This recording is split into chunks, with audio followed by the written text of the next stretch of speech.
組織力強化を図るための4つの人材という考え方について今回はご案内をしたいと思いますね。これはですね、組織内にいるメンバーを4つの領域でカテゴリー分けをしてみましょうというご提案ですね。で、目的はですね、当然のことながら組織力の強化ね、それからあと人材育成、そして配置ですとか処遇などに活用するためのものでございますね。4つの人材っていうのは何かというと、この在の字をですね活用することによってですね、それぞれのカテゴリーを作っていくということなんですね。例えば最初一番上位にある人材というのは財産の財の人材ですね。で2番目の財は素材の財ですね。で3番目の財は存在の財ね。で最後の財っていうのはこれ罪ということでですね、文字のイメージからですね、分かります通りですね、上位から下位にかけて流れていると、そんなようなイメージを持っていただければよろしいかなと思いますね。重要なのはですね、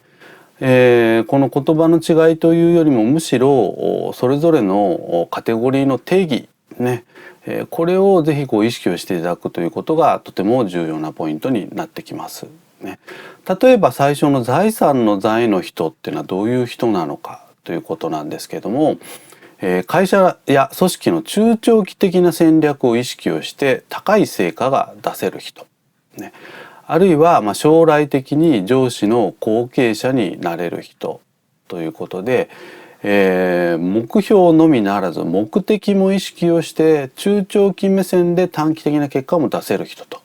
そういうことになりますね。ですので一言で言うと会社の宝みたいなですね、そういう意味合いになってこようかと思います。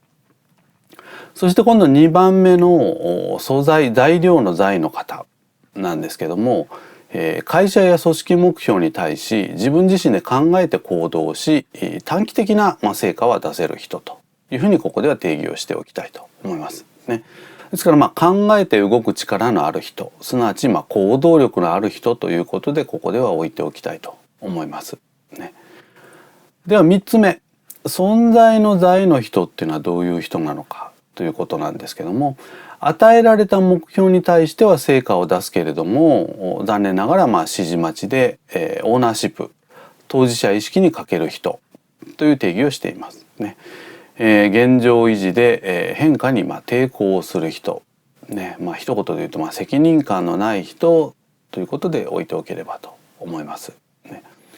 で最後に罪の人ね、人材ですけれども、例えば会社の価値観とか経営理念、あるいは含む規律、そしてコンプライアンスね、こういったところに反する人というふうに置いておきたいと思いますね。ですので、組織運営を妨げる人と言ってもよろしいかもしれないということですね。一般的にですね、採用の局面においてはですね、2番目の材料の材の人を採用しているはずなんですよね。でこれがですね、時間を経つごとにね、財産の財になる人もいれば存在の財になる人もいれば残念ながら罪になる人もいたりするわけですけれども、やっぱり私たちマネージャーとして組織運営をしていくためにはできる限りですね、ワンランクあるいは2ランクアップできるような運営をしていかなければやっぱりいけないですよねということですね。で残念ながら、この罪の財になってしまった人に関してはですね、どっかのタイミングでやっぱ見切りをつける必要もありますということなんですよね。ただこの見切りのつけ方っていうのもありますね。そう簡単にすぐにできるわけではありませんので、やはり、中長期的な目線でですね、こういう人が起きた残念ながら出てしまった時に、お互いにウィンウィンになるような形をですね築くっていうのは早め早めにですね対処をしておいた方がよろしいかと思いますね。以上、組織力強化を図るための4つの人材という考え方についてご案内をしてまいりました。